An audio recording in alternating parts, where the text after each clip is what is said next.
আর জুলাইয়ের 36শে জুলাই আমাদের আসল কথাটা কি ছিল, যে কোনো বৈষম্য থাকবে না, কোনো তাবেদারি থাকবে না, আমরা কারো পক্ষে কোনো এজেন্ডা বাস্তবায়ন করব না। তাহলে ধরে নেন আজকের যে নির্বাচন কমিশন আছে, এই নির্বাচন কমিশন জুলাইয়ের যে ইচ্ছা, সেই ইচ্ছার প্রতিফলনে নির্বাচন কমিশন, আর নির্বাচন কমিশন ইলেকশন করতে চায়। তাহলে এবার চলেন যে দেখি নির্বাচন কমিশন কিভাবে ইলেকশন করে। আর্টিকেল 120-এ বলতেছে, এই ভাগে নির্বাচন কমিশনের উপর ন্যস্ত দায়িত্ব পালনের জন্য যেইরূপ কর্মচারী প্রয়োজন হইবে, নির্বাচন কমিশন অনুরোধ করলে রাষ্ট্রপতি নির্বাচন কমিশনকে সেইরূপ কর্মচারী প্রদান করিবে। তার মানে আমাদের ইলেকশন কমিশনের কোনো নিজস্ব কোনো কর্মচারী নাই। আবার বোঝেন, ঢাল নাই, তলোয়ার নাই, নিধিরাম সর্দার। এই নির্বাচন কমিশন যেটা গঠন করা হয়, সেই নির্বাচন কমিশনের কোনো লোক নাই। কি নাই? রিটার্নিং অফিসার তার নাই, প্রিজাইডিং অফিসার তার নাই, পুলিং অফিসার তার নাই। তাহলে এরা কারা? এরা কারা? প্রিজাইডিং অফিসার হচ্ছে DC, deputy commissioner. Pulling officer কারা? রাষ্ট্রীয় কর্মচারী তারা। এবার আপনাদেরকে আমি একটা একটা করে দেখাই কিভাবে এদেশে ইলেকশন ইঞ্জিনিয়ারিং হয়েছে। বাংলাদেশে সর্বপ্রথম ইলেকশন ইঞ্জিনিয়ারিং, আমি বাংলাদেশে এই কথা বলতেছি এই কারণে, 70 সালের ইলেকশনটাকে একটা প্যারামিটার ধরা হয়। 70 সালের ইলেকশনটাকে একটা প্যারামিটার ধরা হয়। সেই 70 সালের ইলেকশনে কি হয়েছে? 70 সালের ইলেকশনে একটা মাত্র পলিটিক্যাল পার্টি ছিল ইস্ট পাকিস্তান, কারণ মৌলানা ভাসানী এবং অন্যরা ভোট বর্জন করলেন। তখন আওয়ামী লীগ তখন একমাত্র ভোট করলেন। দ্বিতীয় ছিল, তখন 80% অ্যাডমিনিস্ট্রেশনে, লোকাল অ্যাডমিনিস্ট্রেশন ছিল সব বাঙালি। ইপিআর মানে যে আজকের যে বিডিআর এবং পুলিশ ফোর্স, তারাও ছিলেন বাংলাদেশ।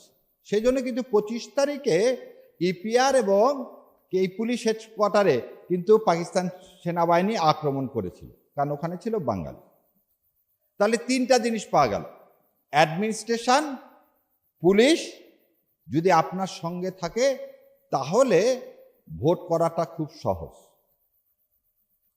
এবার একটা প্র্যাকটিক্যাল আপনাদেরকে একটা দিই, একটা গল্প শুনাই। 1988 সালে আমি ক্লাস 6-এর ছাত্র। আমাকে একজন বললো ভোট দিবি? আমি বললাম তো ভোটারই না। তো না, ভোট দিতে পারবি যদি ফ্রিডম পার্টিতে ভোট দিস কুড়ালে, তাহলে তুই ভোট দিতে পারবি। আমি তো কিছুই জানি না। তা আমাকে নিয়ে গেল, আমি সুন্দর মতো ভোট কেন্দ্রে ঢুকলাম, এবং তখন আমি বলে দিচ্ছি হাফ প্যান্ট পরতাম, ফুল প্যান্টও পরতাম। আমি গেলাম এবং যে ওখানে কুড়াল মার্কায় ভোট দিলাম। কেন কুড়াল মার্কা? তখন এরশাদ সাহেব কিন্তু প্রেসিডেন্ট ইলেকশন করতেছে। তার মানে ওই কেন্দ্রে এরশাদ সাহেবের বিরুদ্ধে কোনো ভোট তখন পর্যন্ত পড়েনি। সেজন্য বিকাল 4টার দিকে আমাদের মতো ছোট ছোট ছেলেমেয়েকে নিয়ে যে কিছু ভোট তো দেখাতে হবে যে অপোজিশনেও পড়ছে, অপোজিশনেও পড়ছে। আচ্ছা, তাহলে প্রথম জিনিস হচ্ছে একটা ইলেকশন কমিশন যে ইলেকশন করবে তাকে স্বাধীন হতে হবে, নামে স্বাধীন, কারণ এর তো কোনো কর্মচারী নাই। এবার আসেন, ইলেকশন কমিশন ডিসিএসপি ছাড়া আর কে কে করে? স্কুল এবং কলেজের টিচাররা। এবার আসেন গত 15 বছর যত ডিসিএসপি নিয়োগ হয়েছে, আওয়ামী লীগের বাইরে কাউকে নিয়োগ দেওয়া হয়েছে? সেই লোকগুলোকে দিয়ে আপনি কিন্তু এবারে ইলেকশন করাবেন? যাদেরকে বলা হয় ডাই হার্ড, ওই পরিবারের মধ্যে একটা জামাত ইসলাম থাকলে তাকে নিয়োগ দেওয়া হয়নি। পরিবারের মধ্যে মামা চাচা খালুও যদি জামাত ইসলামের সমর্থক থাকে তাকে দেওয়া হয়নি। বিএনপির কোনো নেতা আছে, দেওয়া হয়নি। তার মানে হচ্ছে এরা যদি বলেন সাচ্চা মুসলমান, এরা হচ্ছে সাচ্চা আওয়ামী লীগার। এই সাচ্চা আওয়ামী লীগার প্রশাসনকে দিয়ে আপনি ইলেকশন করবেন।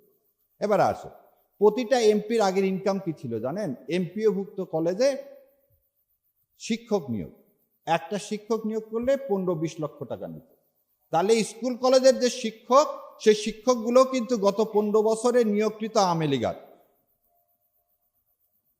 আসেন জুডিশিয়াল সার্ভিস কমিশন, যে ম্যাজিস্ট্রেট, এই জুডিশিয়াল সার্ভিস কমিশনে সভাপতি ছিল জাস্টিস এনায়েতুর রহিম, যে নিজেকে ডিক্লেয়ার করছিল শপথবদ্ধ রাজনীতিবিদ।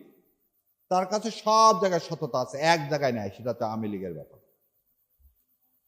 তো তিনি যখন যাদেরকে ওই ভাইবা বলে জিজ্ঞাসা করত, যদি দেখছে টাকলুর উপরে কোনো কাপড় আছে, প্রথমেই বলতো, ও তুমি তো কারো এজেন্ডা নিয়ে আসছো।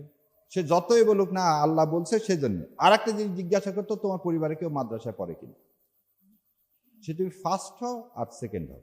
আমার জুনিয়র আছে, ও 3 বার ফার্স্ট হয়েছে জুডিশিয়ারি পরীক্ষায়, তাকে নেওয়া হয়নি কেন? তার দাঁড়িয়ে আছে। সো এই জুডিশিয়ারিতে যারা আছে তাদেরকে নিয়ে এখন কি জন্য এই কথাটা বললাম, দেখেন গাজীপুরে আমি ধরে নেন একটা ম্যাজিস্ট্রেট, আমার কাছে একটা মেয়ে আসলো, একটা মেয়ে ইন্টারমিডিয়েটে পড়ে। প্রথম জিনিস আমি কি জিজ্ঞাসা করবো কাগজপাতি দেখার আগে, ওর এনআইডি কোথায়? আয়োকে কি আয় তো ওখানে আছে, আয়ো সাহেব এনআইডি কোথায়? এনআইডির নাম্বার লেখেননি তো আপনি এফআইআর এর মধ্যে। স্যার ওনার এনআইডি নাই। ও এনআইডি নাই, কেন এনআইডি নাই? এই কথাও জিজ্ঞাসা করেন। এনআইডি নাই হলে আমার মধ্যে একটা খটকা লাগবে। কি খটকা লাগবে? যে হয়তো ওর বয়স হয়নি। তাহলে ওর কি আছে? জন্মগত সার্টিফিকেট আছে। আর সে যদি কলেজে পড়ে তাহলে ম্যাট্রিক পাস করছে, সার্টিফিকেট কিন্তু কি লেখা থাকে? পাশের সার্টিফিকেট, তার ডেট অফ বার্থ লেখা থাকে। আপনি কিচ্ছু দেখলেন না। 17 বছরের মেয়ে সুরভিকে আপনি 21 বানায় দিল, আপনি অন্ধের মতো 2 বার কি দিয়ে দিলেন? রিমান্ড দিয়ে দিলেন। এই ম্যাজিস্ট্রেটকে দিয়ে আপনি ভোট করবেন? এই ম্যাজিস্ট্রেটকে দিয়ে আপনি কি ভোট করবেন? পরিবর্তন কোথায় হলো? ওই ম্যাজিস্ট্রেটকে শোকজ করছেন? করেননি। ওই ম্যাজিস্ট্রেটকে কি ক্লোজ করছেন? করেননি। ওই আয়োকে কি আপনি কোনো পানিশমেন্ট দিয়ে সাসপেন্ড করছেন? করেননি আজ পর্যন্ত। তাহলে আপনি একটা জিনিস বলি, তফসিল ঘোষণার পরে কিন্তু সমস্ত কিছু আসবে নির্বাচন ইলেকশন কমিশনের হাতে। তাহলে ইলেকশন কমিশনার অ্যাপারেন্টলি তো দেখাতে হবে সে নিরপেক্ষভাবে একটা ইলেকশন করতে চায়। কোথায়? আসেন এবার আসেন দ্বিতীয়টায় আসেন, ইঞ্জিনিয়ারিং কিভাবে? প্রথম ইঞ্জিনিয়ারিং হয় হচ্ছে আইনের মাধ্যমে। কিসের মাধ্যমে? আইনের মাধ্যমে। কিভাবে আইনের মাধ্যমে হয়? এটিকে বলা হয় যে এই যে নির্বাচনী এলাকা থাকে না, নির্বাচনী এলাকাতে কোন গ্রামের লোক কোন পার্টিকে বেশি ভোট দেয় এটা কিন্তু আমার জানা আছে। তা আমি দেখলাম যে পাশের গ্রামের 99% ভোট পড়ে হচ্ছে বিএনপির, আর এই পারের 2টা গ্রাম আছে যাদের 99% ভোট পড়ে জামাতের। অথবা এক কাজ করে, এখান থেকে একটা গ্রাম কেটে ওই পাশেরটার সাথে জোড়া দিয়ে দিই, তাহলে কি হয়ে যাবে? এখানে আর 99% হবে না, এখানে তো 45% হয়ে গেল। এই ইলেকশন কমিশন এই কাজটাও করল। গাজীপুরে করছে, ফরিদপুরে করছে, বাগেরহাটে করছে। হঠাৎ করে তুমি জুলাইয়ের ইয়াতে এসে কোনো রাজনৈতিক দলগুলোর সাথে না বসে তুমি এই ডিমার্কেটেড করলা কেন কনস্টিটিউয়েন্সি? তোমাকে কে বলছে এটা করতে? আরেকটা জিনিস বললে আমি কি ভয় পাচ্ছি না, আমি বলতেছি এইগুলো জিনিস আমাদেরকে ফেস করে। আমার ভাই যেটা বললো যে ডাকসু আর ন্যাশনাল ইলেকশনের মধ্যে কি পার্থক্য, সেইগুলো একটা একটা করে দেখাচ্ছে। তাহলে আইনের মাধ্যমে আপনি এটা করলেন। আইনের মাধ্যমে আর একটা কি করা যায়? Voter registration. আজকে ভোটার রেজিস্ট্রেশন নতুন করে ভোটার হালনাগাদ করা হয়েছে, খুব ভালো কথা। যারা এই জুলাই সনদে সাইন করলেন তারা এখন নিজের নির্বাচনে জেতার জন্য এই গণভোটকে আন্ডারমাইন করে ফেলে দিয়েছেন। আমি যেটা বলছি এটা আমারও কথা, যে গণভোটকেই গুরুত্ব দিতে হবে, যেখানে পলিটিক্যাল পার্টিরা একটা বৃহৎ পলিটিক্যাল পার্টি গুরুত্ব দিচ্ছে না। সো এই কথাটা বলে, মানে বিএনপি